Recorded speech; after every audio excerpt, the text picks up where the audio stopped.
ఆషాఢ మాసం సందర్భంగా మన కాసం ఫ్యాషన్స్ కిలో చీరలు కొనండి, అరకిలో చీరలు ఉచితంగా పొందండి. చాలా ఉన్నాయి. మోయగల వ్యక్తి కాబట్టి నేను చాలా బండరాళ్ళే వేయడానికి సిద్ధంగా ఉన్నాను. మీకు ఆ శక్తి ఉందని నమ్ముతున్నాను. సో స్టార్ట్ చేస్తున్నాను interview. Sir, Chinni Krishna biggest hits ఇచ్చిన రచయిత. ఈ రోజున చూసుకుంటే ఎంటైర్ సౌత్లో కానీ లేకుంటే నార్త్లో కానీ ఏ సినిమా రచయితకైనా కానీ ఒక్క ఫ్లాప్ కూడా లేకుండా సినిమాలు చేసిన ఏకైక రచయిత మీరు. అలాంటి చిన్ని కృష్ణ ఎందుకు ఇప్పుడు సినిమాలు చేయకుండా దూరంగా ఉంటున్నారు ఇండస్ట్రీకి? ఎప్పుడు చేయబోతున్నారు? అసలు ఈ పరిస్థితి ఎందుకు వచ్చింది? నేను ఎప్పుడు సినిమా రచనకు దూరంగా లేను. నేను రాసిన కథ పబ్లిక్కి రీచ్ అవడానికి దూరంగా ఉన్నాను. సో నేను ఎవ్రీ డే ఎర్లీ మార్నింగ్ 4 o'clockకి నా లైఫ్ స్టార్ట్ అవుతుంది. నేను ప్రతిరోజు ఒక షార్ట్ స్టోరీ రాస్తాను. ప్రతి సంవత్సరం ఒక గొప్ప సినిమా కథే రాస్తాను. నా ప్రక్రియ ఆగలేదు. నేను రాసిన కథ ప్రేక్షకుడికి చేరలేదు అంతే. ఒక కథ ప్రేక్షకుడికి చేరాలి అంటే ఒక నిర్మాణ సంస్థ, ఒక మంచి ఆ కథకి నప్పేటటువంటి ఒక హీరో, ఓకే, ఆ పరిస్థితులన్నీ అనుకూలించాలి. అనుకూలించినప్పుడు మాత్రమే జరుగుతుందన్నమాట. అది అంటే ఎందుకు అనుకూలించట్లేదు అనేది నా ప్రశ్న. ఒకప్పుడు చిన్ని కృష్ణ ఎక్కడ అని కలవరించిన స్టార్ హీరోలు, పెద్ద పెద్ద ప్రొడక్షన్ హౌసులు, పెద్ద నిర్మాతలు కలవరించిపోయి మీకు 5 స్టార్ హోటల్లో మీరు ఎక్కడ అడిగితే అక్కడ రూమ్లు వేసి మీరు ఎక్కడికి పోతుంటే అక్కడికి పంపించి చిన్ని కృష్ణ కథిస్తే చాలని కళ్ళకద్దుకొని తీసుకున్న మనుషులున్న ఈ ఇండస్ట్రీలో ఇన్ని సంవత్సరాలుగా మీ కథ ఎందుకు మెటీరియలైజ్ అవ్వట్లేదు అనేది నా ప్రశ్న.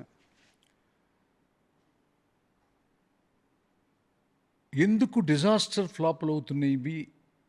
నేను పనిచేసిన హీరోలు సినిమాలు డిజాస్టర్ ఫ్లాప్లు అయ్యి నిర్మాతలు రోడ్లు పాలైపోయి ఆస్తులు అమ్ముకొని చాలా కష్టాల్లో చెక్స్ డిజైనర్ అయిన సందర్భాలు ఈ నా గ్యాప్లో నేను పనిచేసిన ప్రతి నిర్మాణ సంస్థ ఫేస్ చేసింది. కరెక్ట్. ఈ ప్రశ్న వాళ్ళని అడగాలి. ఎందుకంటే ఆర్థికంగా నష్టపోయారు, ఆస్తులు పోయాయి, పేరు పోయింది, బ్యానర్ విలువలు పోయినాయి. కానీ చిన్ని కృష్ణ ఎప్పుడు కథ రాస్తే అప్పుడు చూడటానికి మాత్రం ప్రేక్షకుడు మాత్రం దూరం అవ్వలేదు. సార్, అయితే నేను ఇదే ప్రశ్నకి కొనసాగింపుగా అడుగుతున్నాను. చిన్ని కృష్ణ మీద ఇండస్ట్రీలో కుట్ర జరిగిందా? ఒక వర్గం చిన్ని కృష్ణని ఇండస్ట్రీలో లేకుండా చెయ్యాలని ప్రయత్నించిందా? దీంట్లో నిజమెంత?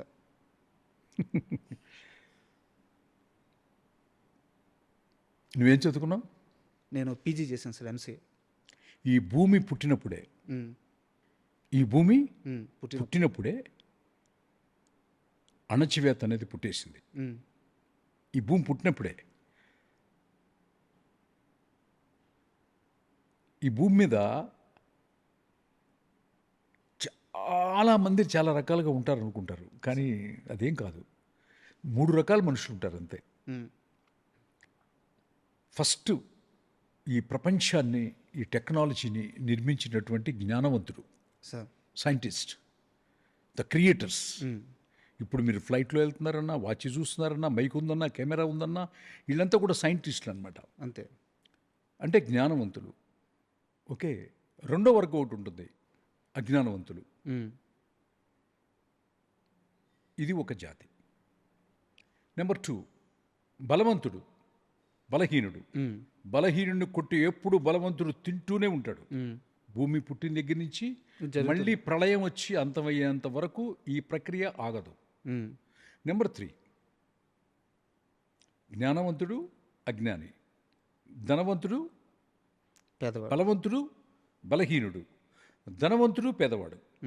పేదవాడిని ఎప్పుడు దోచుకోబట్టే ధనవంతుడు అవుతాడు వాడు. ఓకే. ఈ 3 జాతులు తప్పితే లేవు. ఇందులో చిన్ని కృష్ణ మీద కుట్ర చేసింది ఏ జాతి?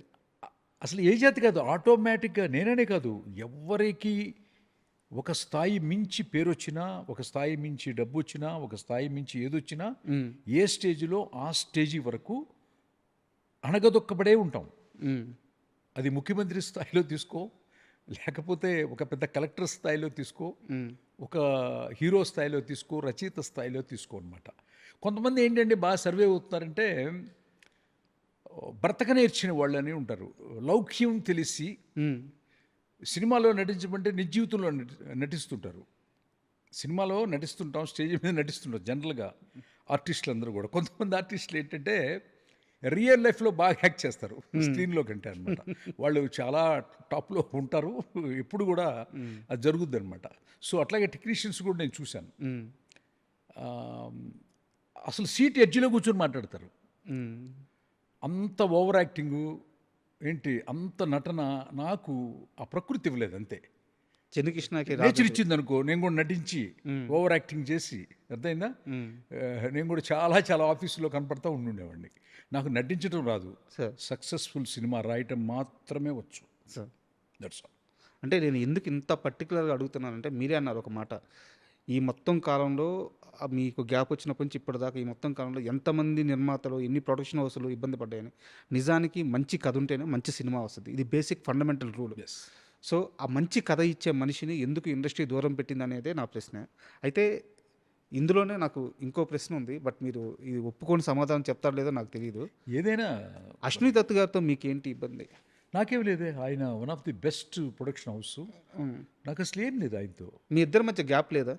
అసలు ఏం గ్యాప్ లేదు. ఎందుకుంటుంది గ్యాప్? ఏం లేదు. ఆయన చాలా పెద్ద గొప్ప నిర్మాత. ఆయన ఎంత పెద్ద గొప్ప నిర్మాత అంటే, ఆయన ఇండస్ట్రీలో ఒక పెద్ద సినిమా తీయాలంటే తెలుగు ఇండస్ట్రీ వరకు ఆయనే అన్నంత గొప్ప నిర్మాత ఆయన. ఆయనతో నాకేం గొడవ లేదు. నరసింహనాయుడు చూశారు, ఇండస్ట్రీ పుట్టిన దగ్గర నుంచి ఉన్న రికార్డ్స్ అన్ని క్రాస్ అయినాయి. ఆ క్రాస్ అవడానికి కారణం కథే అని నమ్మారు. ఇది ప్రపంచం మొత్తం నమ్ముతున్న విషయాన్ని వాళ్ళు నమ్మారు, పిలిచారు. అది తెలుగు ఇండస్ట్రీ హిట్గా ఉన్న నరసింహనాయుడిని భారతదేశంలోనే, సౌత్ ఇండియాలోనే ఆల్ టైమ్ రికార్డ్ చేసిన ఇంద్ర అనేది రాశాను. ఆ తర్వాత గ్యాప్ ఏం లేదు. తర్వాత చాలాసార్లు కలుస్తాము, ప్రయాణం చేస్తాం. ఆ తర్వాత మళ్ళీ చిరంజీవి గారితో చేసేటప్పుడు విజయ్ భాస్కర్ గారని చాలా గొప్ప దర్శకుడు ఉన్నారు. ఆయన త్రివిక్రమ్ శ్రీనివాస్ గారని ఇంకా పెద్ద గొప్ప రచయిత ఉన్నారు. త్రివిక్రమ్ శ్రీనివాస్ కథ, స్క్రీన్ ప్లే, మాటలతో జై చిరంజీవి అనేది విజయ్ భాస్కర్ గారి దర్శకత్వంలో అశ్విని దత్ గారు నిర్మాతగా, చిరంజీవి హీరోగా వచ్చిందనమాట. సో ఆ సినిమా నాకు చాలా బాగా నచ్చింది. నేను చాలా బాగా నచ్చి దత్తు గారిని అందరినీ అప్రిషియేట్ చేశాను. ఓకేనా, చాలా చాలా బాగా నచ్చింది నాకు. ఇది సెటరికల్గా ఉంది. ఇది లేదు లేదు లేదు, సెటర్ కాదు, హోల్ హార్టెడ్గా చెప్తున్నాను. జై చిరంజీవి సినిమా నాకు నచ్చింది, నాకు నచ్చింది, అంతే. ఆ ప్రాజెక్ట్ ప్లేస్లో చిన్ని కృష్ణ చేయాల్సిన సినిమా ఒకటి ఉంది, బట్ అశ్విని దత్కి చిన్ని కృష్ణకి గ్యాప్ రావడం వల్ల ఆ కథ తీసుకోలేదు అని. అదేముండదు, ఎవరికి గ్యాపులు రావటం. ఇప్పుడు మనం అనుకుంటాం మ్యాన్ ప్రపోజల్స్ గాడ్ డిస్పోజల్స్ అనే ఒక కొటేషన్ ఉందన్నమాట.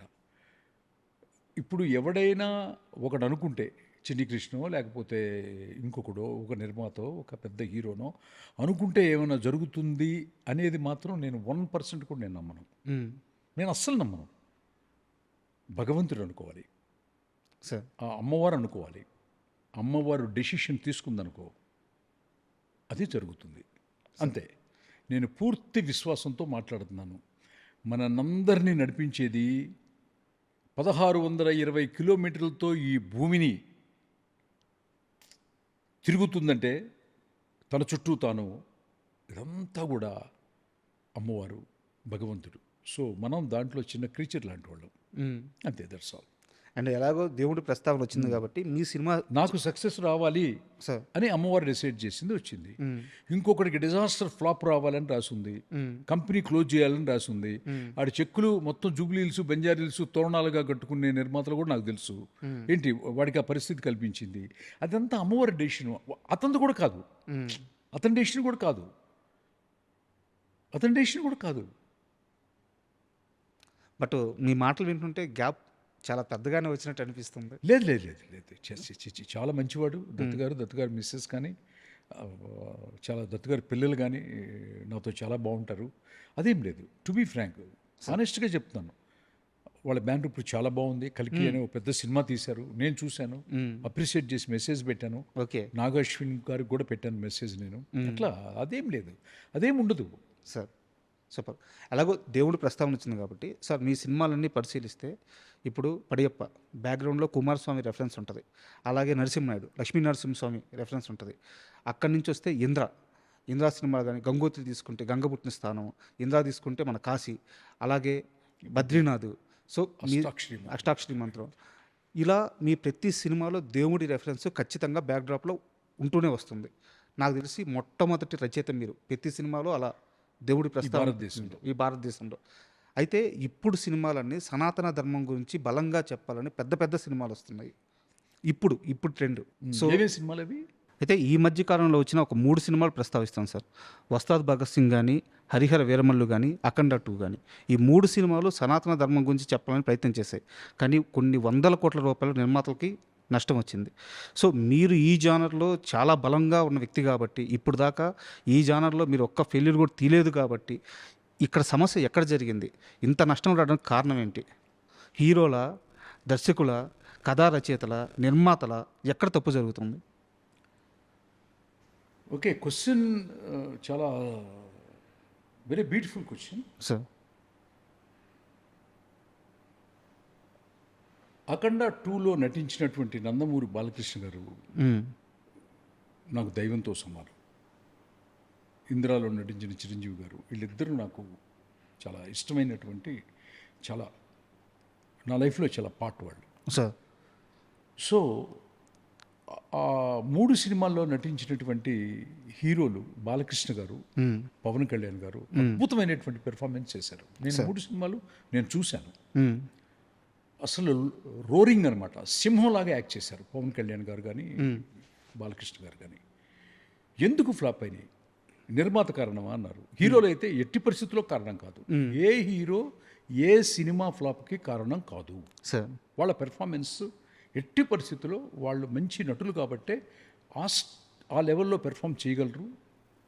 ఏంటి ప్రూవ్ అయ్యారు. అందుకే వందల కోట్ల రూపాయల వ్యాపారం, వాళ్ళకి అభిమానులు, ఎక్స్పెక్టేషన్స్ అన్నీ ఉంటాయి. ఆ ఎక్స్పెక్టేషన్స్కి ఎంత ఖర్చు పెట్టాలో రచయిత చెప్పినప్పుడు ఆ నిర్మాత కూడా తప్పు ఉండదు. ఖచ్చితంగా అప్పులో చొప్పులో తీసుకొచ్చి కష్టపడి ఈ ప్రాజెక్టు పెద్ద హిట్ అవుతుందనే తీస్తారు ఎవరైనా. సార్ సో తప్పంతా కూడా 100% అక్కడున్నటువంటి దర్శకుడు కూడా తప్పు కాదు. దర్శకుడు కూడా పోర్ట్రేట్ చేశారు బాగానే. కానీ సిచ్యువేషన్ ఎలా ఉంటుందంటే, రచయితే దర్శకుడు అయినప్పుడు మాత్రం, సార్ రచయితే దర్శకుడు అయినప్పుడు మాత్రం, అంటే 2 పాత్రలు అతనే పోషించినప్పుడు మాత్రం 100% 100% ఆ creator is the responsibility for that entire flops in the project. Sir ఈ నష్టాన్ని నిర్మాత పంచుకోకుండా అందరికి షేర్ చేయటం బెటర్ అనిపిస్తుంది నాకు అప్పుడప్పుడు.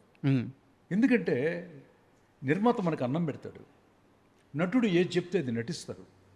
అట్లాంటి ఇండస్ట్రీలో ఫ్లాపులు రావడానికి కారకుడు మాత్రం ఎట్టి పరిస్థితుల్లో సక్సెస్కి first reason writer, second reason writer, third reason writer. ఫెయిల్యూర్కి first reason writer, second reason writer, third reason కూడా రైటర్. సో రైటర్లోనే ఉంటుంది అంతా, టోటల్ స్క్రిప్ట్లోనే ఉంది.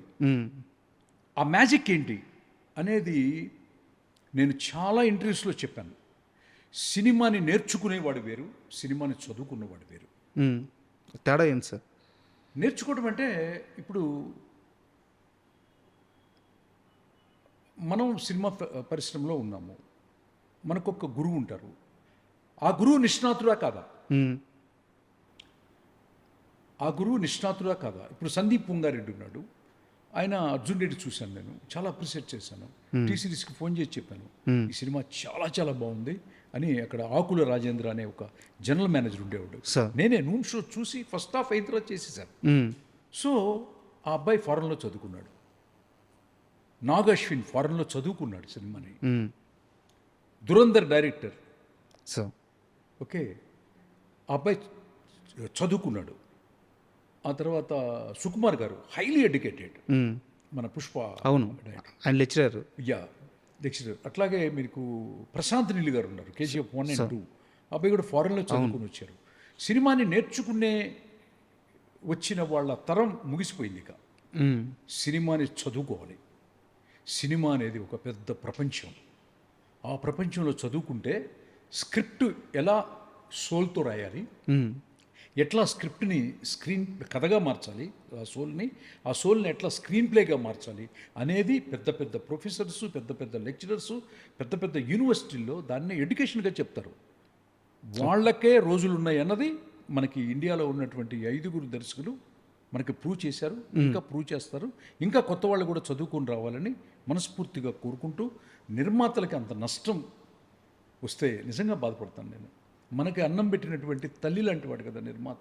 సో అట్లాంటి నిర్మాత నేను రాసిన ప్రతి సినిమా వచ్చిన డబ్బుల్ని దత్తుగారు మిస్సెస్ అయితే అయ్యా ఇంతవరకు మాకు 3 ఆడపిల్లలని నాతో చెప్పింది ఇంట్లో. సో అట్లా మనం రాస్తే నిర్మాతలు ఇంటికి పిలిచి ఏంటి సంతోషంగా ఉండాలి, కొన్ని కోట్ల రూపాయలు లాభించామని చెప్పి చెప్పాలన్నమాట. సో ప్రతి రచయిత కూడా, అప్కమింగ్ వచ్చే రచయిత కూడా మీరు బాగా చదువుకోండి, విశ్లేషించండి. దర్శకులు కూడా బాగా చదువుకోండి, ఫారెన్ వెళ్ళండి, ఇంటర్నేషనల్ యూనివర్సిటీస్ ఉన్నాయి, బెస్ట్ యూనివర్సిటీస్, అక్కడి నుంచి వచ్చి మీ యొక్క దేశంలో ఒక పెద్ద గొప్ప సినిమా తీస్తే మనకు అన్నం పెట్టే నిర్మాత ఇంట్లో ఒక దీపం కాదు, ఇల్లంతా రోజు దీపావళి లాగా ఉంటుంది. మన ఇండస్ట్రీ బాగుంటుంది, మీరు బాగుంటారని it's my advice to the young upcoming writers and the directors. అంటే ఇప్పుడు నేను చెప్పిన 3 సినిమాల్లో సోల్ మిస్ అయిందని మీరు చెప్పారు. యాక్చువల్గా అదే జరిగింది కూడా, రిజల్ట్ అదే కనిపిస్తుంది. బట్ ఇక్కడ పవన్ కళ్యాణ్ గారు సనాతన ధర్మాన్ని బలంగా చెప్పాలని ఆయన ఇప్పటికీ అదే నిర్ణయంతో ఉన్నారు. సో అలాంటి సినిమా కోసం ఆయన ఎదురు చూస్తున్న క్రమం కూడా ఇది.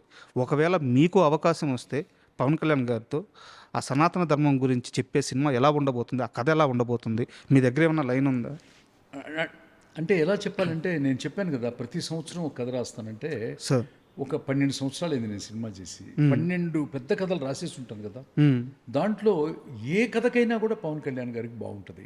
సార్ ఏ కథ అయినా కూడా ఒక మెగా ఇమేజ్ ఉన్నటువంటి చిరంజీవి గారు, పవన్ కళ్యాణ్ గారు, రామ్ చరణ్ తేజ గారు, ఏంటి ఎన్టీఆర్ గారు, తారక్ గారు, అల్లు అర్జున్ గారు, బాలకృష్ణ గారు, ఇట్లా ప్రభాస్ గారు, ఎవరికి బాగు, అందరికీ బాగుంటాయి. సో చిన్ని కృష్ణ గారి దగ్గర Especially పవన్ కళ్యాణ్ గారికి ఏంటంటే నిజంగా అట్లాంటి అవకాశం నాకు ఆ అమ్మవారు, ఆ కాశీ విశ్వనాథుడు కనుక కలిగిస్తే సనాతన ధర్మం మీద కథని, ఇంతకుముందు నేను రాసిన కథలు ఆంధ్ర రాష్ట్రంలోనో భారతదేశంలోనో ఇదయ్యాయి.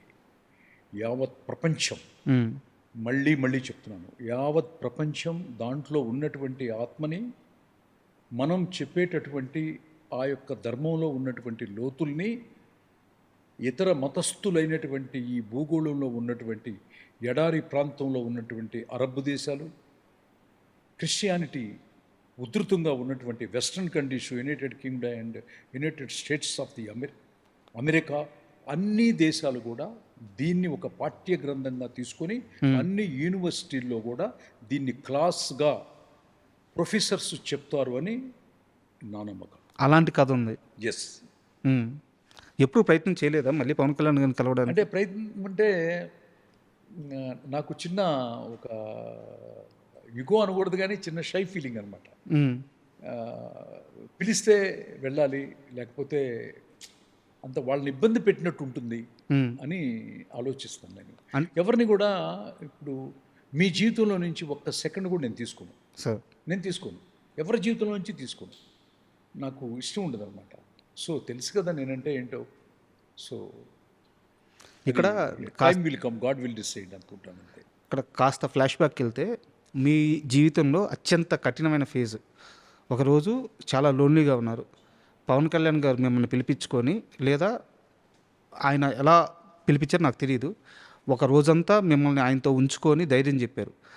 ఏం సందర్భం, ఏం కష్టం అది, ఏ రోజు అది? నిజంగా ఇండస్ట్రీలో ఆయనకి పెద్ద హిట్ ఇంతవరకు నేను కలవలేదు, రాయలేదు, పనిచేయలేదు. బట్ కానీ నా భార్య స్వాతి చనిపోయినప్పుడు సార్ నన్ను, అప్పుడు చోటకై నాయుడు గారు ఏదో సినిమా చేస్తున్నారు సెట్లో, చిన్ని కృష్ణ గారిని పిలవండి, తీసుకురండి నా దగ్గరికి అన్నారు. వెళ్ళాను.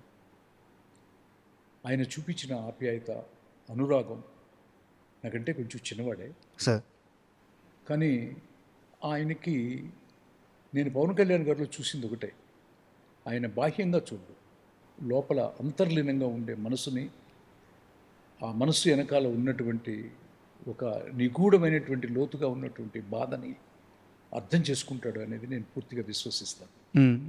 సో మేమిద్దరం కలవపోవటానికి, చేయకపోవటానికి కారణం అనేకమైన కారణాలు ఉండుండొచ్చు, అది భగవంతుడు డిసైడ్ చేస్తాడు. కానీ ఆ ఓదార్పు, నాకు ఇచ్చినటువంటి మనోధైర్యం పవన్ కళ్యాణ్ గారు, నేను ఎప్పటికీ మర్చిపోలేను కళ్యాణ్ బాబు గారు. మీరు అడుగుతున్నారు, చూస్తున్నారు కదా ఎప్పుడు పని చేస్తామని చెప్పి. సో ఏదైనా చిన్న చిన్న గ్యాప్స్ ఉన్నా కూడా ఒక మెట్టు దిగి మీతో పనిచేయాలని ఉందని మనస్ఫూర్తిగా చేతులు జోడించి అడుగుతున్నాను. ఐ డ్రీమ్స్ ద్వారా. That's all. అయితే ఇక్కడ నా దగ్గర ఒక ఇంట్రెస్టింగ్ క్వశ్చన్ ఉంది సార్. ఒక సినిమా ఫంక్షన్లో చిరంజీవి గారు, బాలకృష్ణ గారు పక్క పక్కనే ఉన్నారు. చిరంజీవి గారు మాట్లాడుతూ కలిసి యాక్ట్ చేయడానికి మేమిద్దరం రెడీగా ఉన్నాం, ఏం బాలయ్య అంటే ఆయన రెడీ అన్నారు. బోయపాటి నీకు ఈ ఛాలెంజ్ ఇస్తున్నా తీసుకో అని చెప్పి స్టేజ్ మీద చిరంజీవి గారు అన్నారు. అని ఎవరన్నారు? చిరంజీవి గారు అన్నారు. నేను నా పేరు చెప్పాను. లేదు, మీ బోయపాటి గారి పేరు చెప్పారు. అదే బోయపాటి గారు అంటే ఆయనకి చాలా బాగా గౌరవము నమ్మకము ఉంటే తప్ప మనసులో నుంచి ఆ మాట రాదు కదా. ఓకే, అంత పెద్ద స్టేజీలో వాళ్ళిద్దరు కాంబినేషన్లో బోయపాటి గారు నాకు ఇష్టమైన డైరెక్టర్ కాబట్టి, నాకు ఇష్టమైన రచయిత కాబట్టి, ఆయన రాస్తే, ఆయన డైరెక్ట్ చేస్తే, వీళ్ళిద్దరు నటిస్తే ఎప్పుడు థియేటర్కి వెళ్ళి ఫస్ట్ ₹1,00,000 పెట్టి టికెట్ కొని చూడాలని నేను కూడా ఎదురు చూస్తున్నాను. ఈ మధ్య బాగా సెటైరికల్ మాటలు బాగా ఎక్కువ నేర్చుకున్నట్టున్నారు. లేదు, సెటైరికల్ కాదు కదా. ఇప్పుడు చిరంజీవి గారు మాట్లాడతాం, అది సెటైర్, అది సెటైర్, అది సెటైర్ కాదు కదా. అంత పెద్ద నిండు సభలో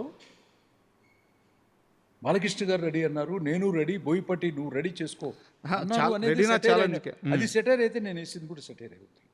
అది నిజమైనప్పుడు నేను ₹1,00,000 పెట్టి టికెట్ కొని వస్తానంత కూడా 100% కొని వస్తాను. That's all. మనం ఇండస్ట్రీ బాగుండాలని చూడాలి కదా.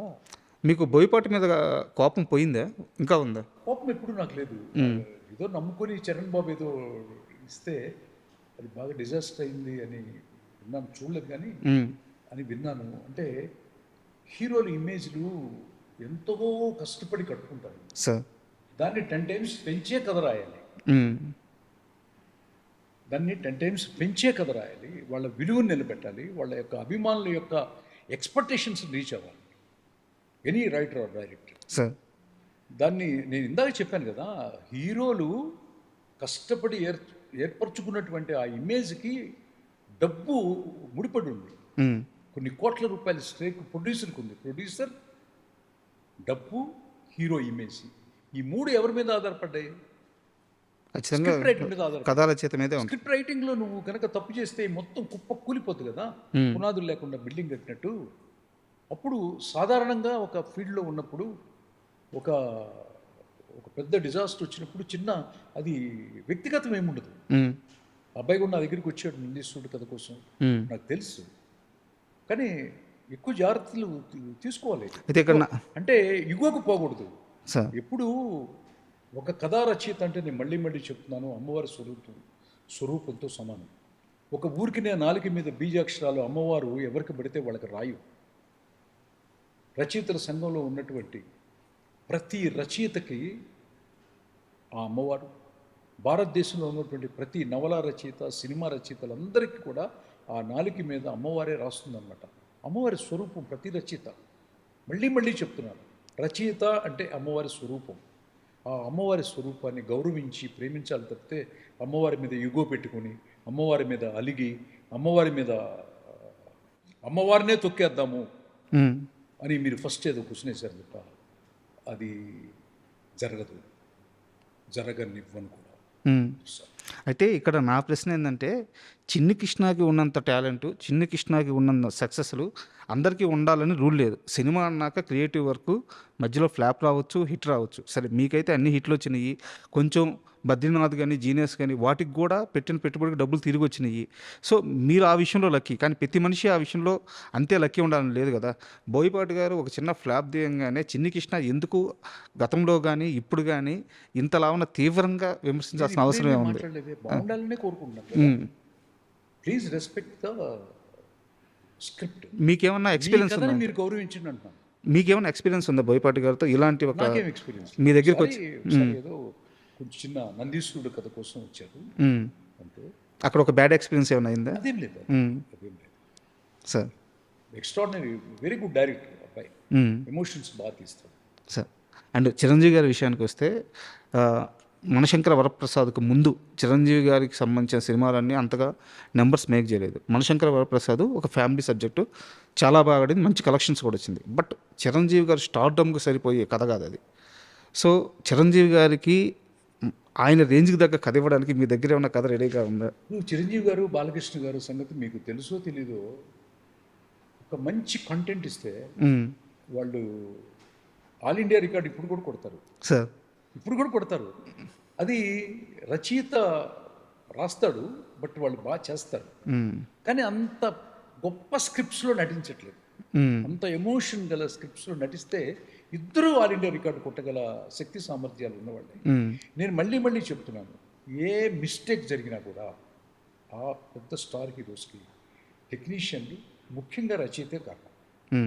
కారణం ఓకే. నేను అనేది ఏంటంటే చిరంజీవి గారితో కలిసి వర్క్ చేయడానికి మళ్ళీ మీరు చెప్పే స్థాయిలో పరిస్థితిలో చేస్తాం, దాంట్లో అసలు డిస్కషన్ లేదు. స్కోప్ ఉందా? ఈ పరిస్థితి స్కోప్ ఉండడం ఏంటి, చేస్తాం అంతే. చేస్తాం అంటే అమ్మవారు టేబుల్ మీద లేదు ఫైలు, అమ్మవారు టేబుల్ మీదకి వస్తే అయిపోద్ది అనమాట సార్. అండ్ నేను అమ్మవారు ఆ విశ్వనాథుడు అనుకుంటే అయిపోద్ది, వాళ్ళ టేబుల్ మీద ఫైల్ పెట్టాలి సార్. అయితే ఒక చిన్న ఇంట్రెస్టింగ్ క్వశ్చన్ సార్, ఇది ఫన్నీగా కూడా అడుగుతున్నాను. చిరంజీవి గారితో మీరు ఆల్ టైమ్ హిట్ ఇచ్చారు, బాలకృష్ణ గారితో ఆల్ టైమ్ హిట్ ఇచ్చారు. వీళ్ళిద్దరితో మీకు మంచి అనుబంధం ఉంది. వీళ్ళిద్దరూ ఒకరి గురించి ఒకరు ఎలా మాట్లాడుకుంటారో మీ దగ్గర కానీ, అంటే వాళ్ళిద్దరి మధ్య ఎలాంటి వాతావరణం ఉంటుంది ఎప్పుడన్నా మీరు అబ్జర్వ్ చేశారా? ఒకప్పుడు ఎలా ఉండేదంటే, ఇందిరా నరసింహనాయుడు రిలీజ్ అయిన టైంలో ఆ కింద ఉండే అభిమానులు బాగా కొంచెం డిస్టర్బ్డ్గా, సార్ కొంచెం అగ్రెసివ్గా ఉండేవాళ్ళు ఆ రోజుల్లో. నాకు చాలా బాధ వేసేది. ఎందుకంటే నా పుట్టినరోజుకి దాదాపు కంటిన్యూస్గా ఒక 5 years బాలకృష్ణ గారు, చిరంజీవి గారు ఇద్దరు వచ్చేవాళ్ళు నా పుట్టినరోజుకి. జనవరి 2 వచ్చి నన్ను ఆశీర్వదించి నాకేదో ఒక చిన్న స్వీట్ తినిపించి, కేక్ తినిపించి, నా భోంచేసి ఇంట్లో ఇద్దరు 12 దాకుండి వెళ్ళేవాళ్ళు అనమాట. సో అట్లాంటి వాతావరణాన్ని చెడిపోవటానికి కారణం మీకు తెలుసు కదా. ఈ ప్రపంచంలో ఏ యుద్ధం జరగాలన్నా, ఈ ప్రపంచంలో ఏ కుటుంబంలో ఏ గొడవ జరగాలన్నా కూడా ఓవర్ హీరింగ్స్ అంటారు అన్నమాట. చెప్పుడు మాటలు వినటం చాలా ప్రధానమైనటువంటి కారణం అవుతుంది. నేనైనా, ఎవరైనా, రాజైనా, దేశానికి రాజైనా, ప్రపంచానికి అధినేత ట్రంప్ అయినా కూడా చెప్పుడు మాటలు వినటం వల్ల మాత్రం అది జరుగుతుందన్నమాట. ఆ చెప్పుడు మాటలు వినే స్టేజ్లో నేను లేను. ఎందుకంటే ఎవడైతే ఆ మాట చెప్తున్నాడో వాడిని ఫస్ట్ కట్ చేస్తాను నేను. సో చెప్పుడు మాటలు చెప్పిన వాళ్ళు ఎవరు ఇప్పుడు లేరు అక్కడ, ఇప్పుడు లేరు. వాళ్ళే ఆటోమేటిక్గా కట్టే వెళ్ళిపోతారు. కానీ రచయిత అట్లాగే ఉంటాడు, హీరో అట్లాగే ఉంటారు. అతి తొందరలో అమ్మవారు కలుపుతుంది. ఆ విశ్వనాథుడి ఆశీస్సులతో త్వరలో చూస్తారు. సార్ అయితే మీరే చెప్పారు మీ బర్త్డేకి వచ్చేవాళ్ళని చెప్పి. వాళ్ళిద్దరు కలిసి ఉన్నప్పుడు మీ ఇంట్లోనే అసలు ఏం మాట్లాడుకునేవాళ్ళు? వాళ్ళిద్దరి మధ్య డిస్కషన్ ఎలా ఉండేది? ఏదన్నా ఒక చిన్న చాలా చాలా వాళ్ళిద్దరూ ఒక తల్లి కడుపున పుట్టకపోయినా కూడా, sir to be frank with you, వాళ్ళిద్దరూ చాలా అన్యోన్యత, ఆప్యాయత, చాలా ప్రేమ అంతర్లీనంగా, ఇద్దరు కూడా చాలా గొప్ప వ్యక్తులు, చాలా చాలా గొప్ప వ్యక్తులు, చాలా అనమాట. మన తెలుగు ఇండస్ట్రీకి నిజంగా వరం. అట్లా తమిళనాడులో లేదు కదా, ఇద్దరు కాంపిటేటర్స్ లేరు అక్కడ, ఓన్లీ రజనీకాంత్ గారు ఉన్నారు. ఓకే, ఇద్దరు లేరు అక్కడ. సో అట్లా ఇద్దరు 2 కళ్ళు లాంటి ఒక పెద్ద మాస్ ఇమేజ్ ఉన్న హీరోలు నిష్కల్మషంగా ఉంటారు. బాలకృష్ణ గారు కానీ, చిరంజీవి గారు కానీ. ఎప్పుడు కూడా వాళ్ళిద్దరు కలిసి నటిస్తే అర్జెంటుగా చూడాలనుంది నాకు. సార్ అర్జెంటుగా చూడాలి. మీ దగ్గర లేదా వాళ్ళిద్దరికి మల్టీ స్టార్? అంటే నీకు మళ్ళీ మళ్ళీ చెప్తున్నాను, అది ఒక పెద్ద ఈ భారతదేశంలో సెన్సేషన్ న్యూస్. అది అది ఎవరు రాస్తారో ఏంటనేది బోయపాటి గారికి చిరంజీవి గారు చెప్పారు కాబట్టి ఆయన రాస్తూ ఉండాలి. అఖండ తర్వాత అదే రాస్తున్నారని చెప్పని విన్నాను నేను. అది విని అది జరిగితే నాకు చూడాలి. సార్ బాలకృష్ణ గారితో అత్యంత దగ్గరగా ఉండి పనిచేసిన మనిషి మీరు, ఆయన ప్రేమను పొందిన మనిషి మీరు. అయితే బాలకృష్ణ గారికి కోపం ఎక్కువ, ఆయన మనుషుల్ని కొడతారు, ఇలాంటి ఒక నెగిటివ్ అభిప్రాయాన్ని జనాల మీద రుద్దేశారు కొంతవరకు. బట్ బాలకృష్ణ గారిని మీరు దగ్గరించి చూశారు కాబట్టి ఆయన వ్యక్తిత్వం కానీ, ఆయన ప్రేమ కానీ, ఆయన మనస్తత్వం కానీ ఎలా ఉంటుందో కాస్త చెప్తారు. మనసు వెన్న, మాట కొంచెం కరుగ్గా ఉంటుందేమో, కానీ ఆ కరుగ్గా ఉండటానికి కారణం మాత్రం ఆయన్ని ఇరిటేట్ చేసే వ్యక్తులు తప్ప ఆయన కాదు. కొంతమందికి కొంతమందికి చాలా ఓర్పు ఉంటుంది, పేషెన్స్ ఉంటుంది. కొంతమందికి ఆ బిజీ షెడ్యూల్స్లో ఏదో అడుగుతారు, ఏదో చేస్తుంటారు అని. కానీ బాలకృష్ణ గారు లాంటి అంత పెద్ద చాలా గొప్ప ఫ్యామిలీలో పుట్టినటువంటి గొప్ప నటుడు, అట్లాంటి ఇమేజ్ ఉన్నటువంటి ఒక వ్యక్తి ఒక మాట నన్నే అన్నాడు అనుకోండి, నన్ను ఎప్పుడు అనలేదు, నన్నే అన్నా. ఒక చిరంజీవి గారు అన్నారు అన్నా, నేను పెద్ద పట్టించుకోను, సొంత అన్నయ్య అన్నాడు. కొట్టారు అనుకోండి, అన్నయ్య కొట్టాడు, మన అన్న కొట్టడం, మన అన్నయ్య తప్పు చేస్తే, చిన్న ఇరిటేట్ చేస్తే చేయడా అని సర్దుకుపోవాలి తప్ప దాన్ని టార్చ్లేసేటి పెట్టడం వల్ల అది పెట్టిన వాళ్ళు నష్టపోతారు తప్పితే ఆయన మాత్రం విశ్వమంత మనసున్నటువంటి విశ్వవిఖ్యాత నందమూరి తారక రామారావు గారి ముద్దుల కొడుకు, ఆయన వారసత్వం పుచ్చుకున్నటువంటి మా బాలయ్య బాబు ఎప్పుడూ మంచివాడు, మంచి మనిషి. సార్ అంటే ఈ తరంలో ఇప్పుడున్న యంగ్స్టర్స్లో మీకు బాగా నచ్చే స్టార్ హీరో అంటే ఎవరి పేరు చెప్తారు? అందరూ ఇష్టం నాకు. First of all Allu Arjun, ఎందుకంటే ఇంట్రొడ్యూస్ చేసి నాకు ఇప్పుడు ఉంటుంది. ఆ తర్వాత తారక్, ఎక్స్ట్రాడినరీ. నాకు ఇంతవరకు తారక్ మంచి స్క్రిప్ట్లు చేయలేదనే ఉంటుంది నాకు. అట్లాగే ప్రభాస్ గారు మంచి స్క్రిప్ట్లో చేశారు. బాహుబలి కానీ అన్ని బాగా చేశారు. ప్రభాస్ గారు కానీ చాలా ఇష్టం అనమాట. మహేష్ బాబు గారు సొఫిస్టికేటెడ్ అండ్ ఇంటర్నేషనల్ పెర్ఫార్మెన్స్. అంటే మన తెలుగు సినిమా పెర్ఫార్మెన్స్ వేరు, హాలీవుడ్ వేరు. మహేష్ బాబు గారి సినిమా చూస్తుంటే హాలీవుడ్ యాక్టర్ చేసినట్టు అనిపిస్తుంది అనమాట. అంటే సెటిల్డ్గా ఉంటుంది, కోపం కూడా సెటిల్డ్గా ఉంటుంది అనమాట. So I love him. Tarak గారు కానీ అందరూ. ఇప్పుడు మీరు మహేష్ బాబు గారు అన్నిటికంటే కూడా ముఖ్యంగా పెద్ద సినిమా చూసిన తర్వాత మాత్రం సార్ నభూతో నభవిష్యతి, రామ్ చరణ్ తేజ గారు. ఎప్పుడు దొరుకుతాడని చూస్తున్నా, ఎప్పుడు దొరికితే అప్పుడు. ఆ పెర్ఫార్మెన్స్కి తగ్గ స్క్రిప్ట్ బ్యాలెన్స్ అయితే ఎక్కడికి వెళ్ళిపోద్ది. అయితే వారణాసి మూవీ కూడా ఇప్పుడు దాకా మనం మాట్లాడుకుంది డివోషనల్ సబ్జెక్ట్తోనే రాజమౌళి అంతటి డైరెక్టర్ హ్యాండిల్ చేస్తున్నారు. ఆయన కూడా సనాతనంకి వచ్చేసారు. ఆయన కూడా ఫస్ట్ టైం అనుకుంటా ఆయన. అవును, అంటే యమదొంగ తీసినా కానీ అది వేరే జోన్లో తీసిన సినిమా, అది కామెడీ జోన్, సెటైరికల్గా. ఇది మాత్రం చాలా ఇంటెన్స్గా రామాయణం బ్యాక్డ్రాప్లో చేస్తున్నారు అనమాట. సో మీకు అన్నీ తెలిసిన వ్యక్తిగా మీరు ఆ సినిమాని ఎలా? చాలాసార్లు చెప్పాను, ఆ సినిమా చాలా విజేంద్ర ప్రసాద్ గారు నాకు చాలా గౌరవనీయులైనటువంటి, మా ఇద్దరి మధ్య బంధాలు అనుబంధాలు ఉన్నాయి. చాలా మాట్లాడుకుంటాం అప్పుడప్పుడు. అట్ ది సేమ్ టైం వాళ్ళ అబ్బాయి రాజమౌళి గారు చాలాసార్లు చెప్పాను, మళ్ళీ ఐ మీడియా ద్వారా కూడా చెప్తున్నాను.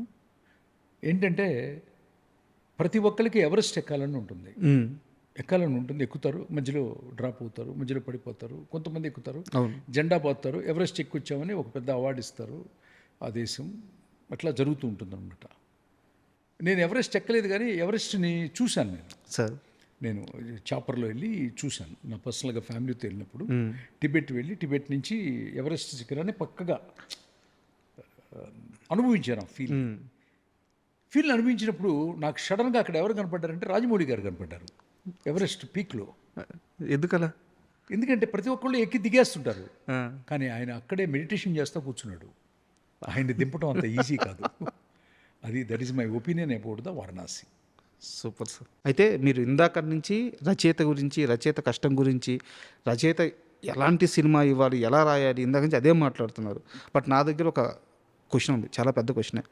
ఇప్పుడు రచయితకి నిజంగా సినిమా ఇండస్ట్రీలో ఇంత భారం మోసే రచయితకి ఇంత గౌరవం లభిస్తుందా? ఇప్పుడు ఉదాహరణకి కరుణానిధి గారిని తీసుకుందాం. ఒక రచయితగా ఉండి సీఎం స్థాయికి వెళ్ళిన ఏకైక వ్యక్తి ఆయన. నేను సీఎం స్థాయి కూడా అడగట్లేదు, కనీస గౌరవం దక్కుతుంది ఆ రచయితకి. కరుణానిధి గారికి సాధ్యమైనంత ఆ లెగసీ మిగతా ఎవరి వల్ల కాలేదు. అసలు రచయితకి ఇక్కడుండే గౌరవం ఎంత ఇండస్ట్రీలో? ఇప్పుడు తమిళనాడు సంగతి తీసుకొచ్చారు, తెలుగుని కంపేర్ చేసి రచయిత విలువని తీసుకొచ్చారు కాబట్టి తెలుగు చలనచిత్ర పరిశ్రమలో రచయితకి గౌరవం తీసుకొచ్చిన వ్యక్తుల్లో ప్రధానంగా పరచూరి బ్రదర్స్, మా అన్నగారులు. నాకు అసలు వచ్చే జన్మ అంటుంటే వాళ్ళకి తోబుట్టుగా పుట్టాలని 100 ఇంటర్వ్యూస్లో చెప్పాను. సో ముఖ్యంగా గోపాలకృష్ణ గారు. సో అక్కడ తమిళనాడులో ఏంటంటే వాళ్ళు ద్రవిడ సాంప్రదాయము బాగా పాతాళ లోకంలో ఉండి అంత స్ట్రాంగ్గా ఉన్నటువంటి ఒక ఇది ఆ సాంప్రదాయం. ఆ కల్చర్లో చిన్న చిన్న సినిమాలు కూడా చాలా పెద్ద హిట్లు అవుతాయి. వాళ్ళు టోటల్గా స్క్రిప్ట్ బేస్డ్ ఇండస్ట్రీ. దాదాపు 30 సంవత్సరాలు భారతదేశ చలనచిత్ర పరిశ్రమను ఏకఛత్రాధిపత్యంగా మా గురువు గారు సుజాత రంగరాజన్ గారు, శంకర్ గారికి, మణిరత్నం గారికి కూడా ఉండబట్టి మొత్తం దుమ్ము దులిపేశారనమాట. అప్పుడు శంకర్ గారి సినిమా మనకు వస్తుంటే స్ట్రైట్ సినిమాలు వెనక్కి వెళ్ళాయి, అవును, డబ్బింగ్ వస్తుంటే. మణిరత్నం గారితో వస్తుంటే ఇది వెళ్ళింది. అక్కడ కూడా మళ్ళీ చెప్తున్నాను, సుజాత రంగరాజన్ గారి మరణం తర్వాత శంకర్ గారికి, మణిరత్నం గారికి కూడా హిట్లు లేవు అని ఎందుకు ఈ ఇంటర్వ్యూస్లో చెప్తున్నానంటే, నిద్రపోయేటప్పుడు నిర్మాతలు, నిద్రపోబోయే ముందు నిర్మాతలు, నటులు, నటీమణులు, దర్శకులు ఒక రచయిత యొక్క ఇంపార్టెన్స్ ఎంత ఇంపాక్ట్ ఉంటుంది అన్నది మాత్రం మీరు అక్కడ అహంకారంగా ఫీల్ కమ్మకండి. ఒక అమ్మవారిలాగా చూడండి. ఏ రైటర్ అయినా, ఎనీ రైటర్ ఒక అమ్మవారి స్వరూపులాగా చూడండి, గౌరవించండి. టైటిల్ కార్డ్స్లో ప్రత్యేకంగా కృతజ్ఞతలు చెప్పండి. సినిమా ఫంక్షన్లో, ఆడియో ఫంక్షన్లో సంగీత దర్శకుడికి ఎంత ఇంపార్టెన్స్ ఇచ్చి ఒక ఈవెంట్ చేస్తారో, ఈ సినిమా సక్సెస్కి కథే కారణమని కథా రచయిత ఈవెంట్ అనేది ఒకటి జరిగినప్పుడు తెలుగు ఇండస్ట్రీలో 96% ఫ్లాప్లు అయ్యి సంవత్సరం మొత్తం మీద 1 or 2 సినిమాలే హిట్లు అవుతున్న ఈ తెలుగు ఇండస్ట్రీకి నేను చెప్పే ఏకైక సూచన, ప్లీజ్ రెస్పెక్ట్ రైటర్. ఈ అంకె మారుతుంది. ఈ అంకె మార్చుకుంటారో, ఈ అంకెని ఇలాగే తగ్గించుకుంటారో అన్నది మీ యొక్క విఘ్నతకి నేను వదిలేస్తాను. సో మీరు ఒప్పుకుంటారు రచయితకి ఇక్కడ తగిన గౌరవం? ఖచ్చితంగా 100% జరుగుతుంది.